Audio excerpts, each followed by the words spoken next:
এনেকৈ আহিছোঁ নামটো দিছোঁ আদৰ্শ কশ্মীৰ শ্ৰেণীকোঠাৰ উপাদান। এতিয়া আমিতো আমাৰ ফালৰ পৰা কশ্মীৰ এটা আমি কি কল্পনা কৰোঁ, দলটো আমি কেনেকুৱা ধৰণৰ এটা ৰুম কল্পনা কৰোঁ, সেই কল্পনাটো আমি আপোনালোকৰ আগত দেখুৱাইছোঁ। প্ৰথম লাগিব কি এটা আহল বহল পকীকঠা। এতিয়া আমি পকীকঠা কৈছোঁ কি আমাৰ যিটো আদৰ্শ হ'ব লাগে, মানে আমি যিটো ষ্টেণ্ডাৰ্ড আমি যিটো ভাবিছোঁ, আমি ভাবিছোঁ কি পকীকঠা হ'লে বেছি ভাল। কোনোবাই খেতি কথা কৰিব, কেঁচা কথা কৰিব, কথাটো বেলেগ, কিন্তু আমি ভাবিছোঁ কি আমাৰ ৰুমটো কথাটো পকী হ'লে বেছি ভাল। সেইকাৰণে আমি ভাবিছোঁ কি আমাৰ যিটো আহল ঘৰ লাগিব এটা পকী কথা লাগিব। তাৰপিছত কি লাগিব আমাৰ তাত লাগিব মাটিত বাগান ধাৰি লাগিব। আমাৰ মেট হৈছে ৰঙীন মেট, ৰঙীন মেট বেছি ভাল, ৰঙা হালধীয়া নীলা এনেকুৱা ধৰণৰ ৰঙীন মেট এটা কৰিলে চানেকিৰ ওপৰত চানেকিৰ শিকা হ'ব, চানেকিৰ ওপৰত তাতে পাৰি দিব তলত ৰঙীন মেট হ'লে কি ভাল হয়, তাতে যদি পাকাৰ মতো কৰিলেও তাতে দুখ নাপায়।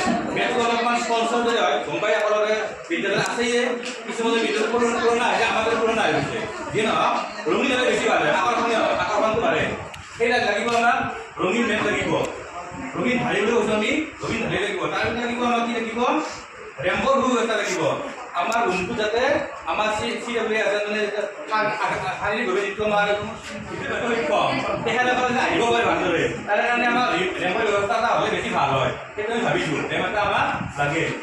তাৰপিছত আমাক কি লাগিব আমাৰ ৰুমটোত মানে অলপ আকৰ্ষণীয় কৰাৰ কাৰণে যি এটা এনেকুৱা ধৰণৰ দৃশ্য থাকে সেইটো আগেই ভাবিছোঁ, নহ'লেও কথা নাই, থাকিলে বেছি ভাল হ'ব আমাৰ কাৰণে, সেইটো ভাবিছোঁ। ইমান ডাঙৰ নালাগে, কাপোৰ হ'লেও কথা নাই, কিন্তু আমি অডিঅ' হ'লেও কথা নাই, অডিঅ' হ'লে ভিডিঅ' হ'লে বেছি ভাল হয়, সেইটো আমাক লাগিব।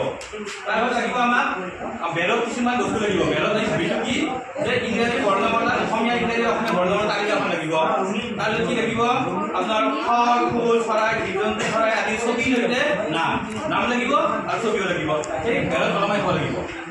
তাৰপিছত লাগিব আপোনাৰ ঘূৰা কৰাৰ কাৰণে কি লাগিব আমাক এই চিচা বুলি কৈছে, এনেকৈ যে দহটা উঠিলে প্লাষ্টিকৰ সেইটো আছে বিদ্যালয়ত, আমি ভাবিছোঁ সেইটো লাগিবই।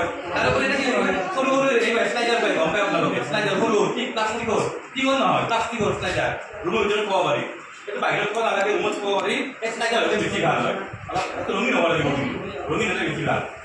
তাৰপৰা মোক লাগিব এই ফলিৰ লগত যে এতিয়া কি ল'বলৈ আহোঁ ইয়াৰ নামত ফলিৰ লগত যি মণি এটা আছে, সেই মণি এটা আমাক কেইটামান লাগিব।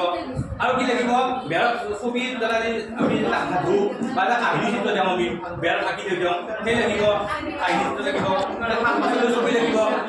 আৰু কি লাগিব এই যে সৰু যে আপোনাৰ কাপোৰৰ ঘৰ আছে, ডাক্তৰে দুখ নাপায়, সেই কাপোৰ যি আহিব সেই ঘৰ লাগিব। আৰু তাত কি লাগিব বিদ্যুতৰ ব্যৱস্থা লাগিব, বিদ্যুতৰ ব্যৱস্থা লাগিব, বিশুদ্ধ খোৱা পানী আৰু অনাময় ব্যৱস্থা অলপ বেছি। অনাময় বহুত নাথাকে বাৰু, কাষত ধৰি লওক কাষতে লাগিব, সেইটো হ'লে আমি ভাবোঁ এইখিনি ব্যৱস্থা কৰিব পৰা যায়। আৰু এটা কি লাগিব TLM কৰ্ণাৰ, TLM খাব পৰা ঠাই পুৰা, এইখিনি যদি হয় আমি ভাবোঁ আমাৰ দলটোৱে ভাবে যে আমাক চলি যাব বৰ্তমান এইখিনি ব্যৱস্থা আমি কৰি ল'ব পাৰোঁ। এতিয়া আল্টিমেট ব্যৱস্থা আমাৰ মতে এইখিনি কৰি ল'ব পাৰিলে আমি এটা কষ্ট দিম।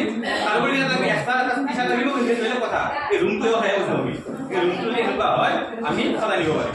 আপোনালোকৰ কি মতামত এইখিনি আমাৰ